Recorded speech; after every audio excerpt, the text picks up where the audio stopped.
relevant. Yeah. Is it pronounced Neanderthal It is. or Neanderthal? It's pronounced Neanderthal. Because this was a huge conversation piece. Yeah, right? With that fight that you had with Reagan and Brittany. Yeah. What happened there? Well, it was it served two purposes. One, I was standing up for Rachel because I felt like she was really trying to, put the past behind her and Reagan, and he was just kind of being a jerk about it. He was not letting her apologize, and he was being mean to her. So I was standing up for my girl. Additionally, it was also a way for me to hopefully get the house to hate me a little bit more and vote me out that way, but it didn't work.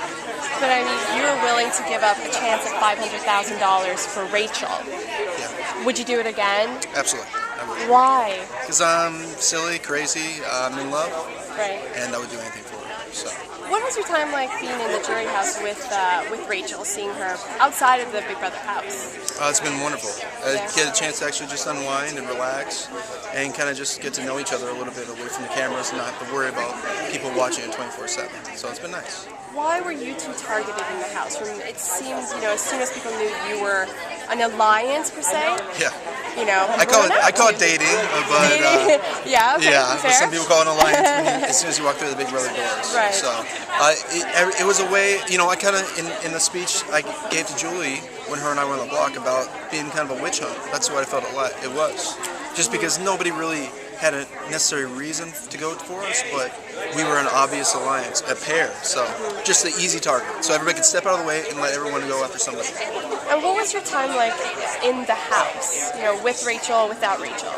With Rachel, it was nice because I felt like I had somebody who could understand exactly what I was going through. Because her and I were a target the entire time, so we felt that pressure constantly. And no matter what, we never felt safe. Right. So it was wonderful having her in the house. When she left, it was hard for me because I still never felt comfortable. I never felt like I was always safe. I never felt like nobody was coming after me. So, it was hard. It was really a struggle after she left. But do you think you could bond more with the guys since Rachel wasn't there stirring the pot? I think I could bond with the guys, but honestly, all those guys and I are on different levels. So, I'm correcting people about how to say Neanderthal. Right. And they're talking about NFL football and baseball and professional sports. I'm a guy. I've been in school for 7.5 years studying physics and mathematics, so I'm a bit of a nerd. So I like talking about stuff like that. So, or world politics. They're wondering what's going on with Lindsay Lohan. I'm wondering if the oil spill got taken care of. Right. So that's. I kind of did. It took a long time. And what is it like to see people, like new people, not just your house guests? It's wonderful. It's wonderful to be outside and be able to interact with other people and not have to be locked up and confined in a room. And eventually, I'm sure we'll be seeing our cell phones here soon. Yes. So that'd be nice too. Yes. And did you feel that your alliance with Rachel would be strong enough to get to the end?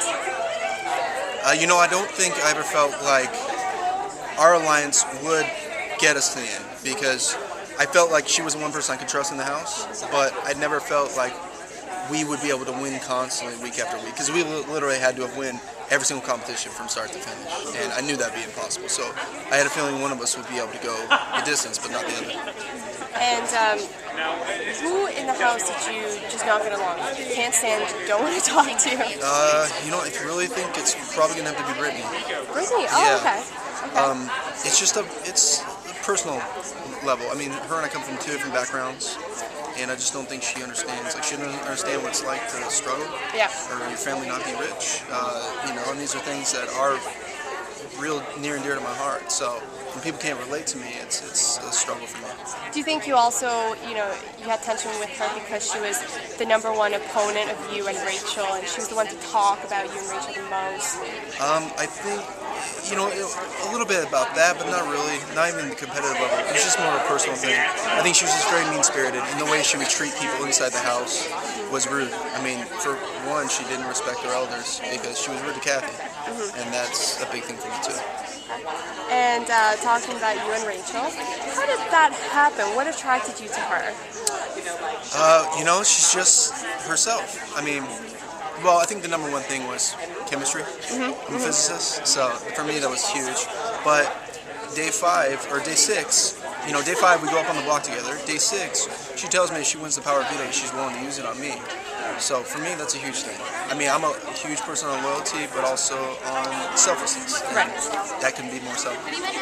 And when did you pull out the L word? When did you tell? When did you know that you loved her? You know what's funny? Because the first time I said it, I accidentally said it. Oh. Okay. I told her I was trying to explain to her, like, she was upset, and I said, you know, that's why they love you. I mean, and she was like, or that's why I love you. And I was like, I mean, you know, and I tried. I was like. So later on that night, I kind of came to grips and knew exactly what I wanted to tell her, and I told her, I'm in love with you. So she's like, I knew it. You know, it's kind of egotistical about it. I knew you were in love with me. I was like, oh, really? So. But was it hard for you to, when she was down, she was really down, and she would push you away, was it hard for you to deal with that? Did you take it personally? It was, yeah, because I'm a very emotional and very sensitive person, oversensitive at times. So when she was pushing herself away from me, it was hard for me because a lot of times in my life, I've walked away when people do that to me because it's hard. I don't want to be hurt, especially having been hurt in the past. So when she did that, it took a lot for me to turn around and be, hey, I understand, you're okay, but we have each other, let's not turn on each other, because that was the only people that we had in the game. And so you think there's a future for you two? I mean, she said in the finale she was willing to move to UCLA. Yeah, hey, I think that's huge for me. I definitely think we have a future together. So she is everything that I've ever wanted. So, and a lot of things I didn't know I wanted. So. Oh yeah? Yeah. Okay. Yeah. Okay, that's great. Well, good luck with everything. Thank you. It was a pleasure to meet you. It was a pleasure to meet you. Thank you. Thank you.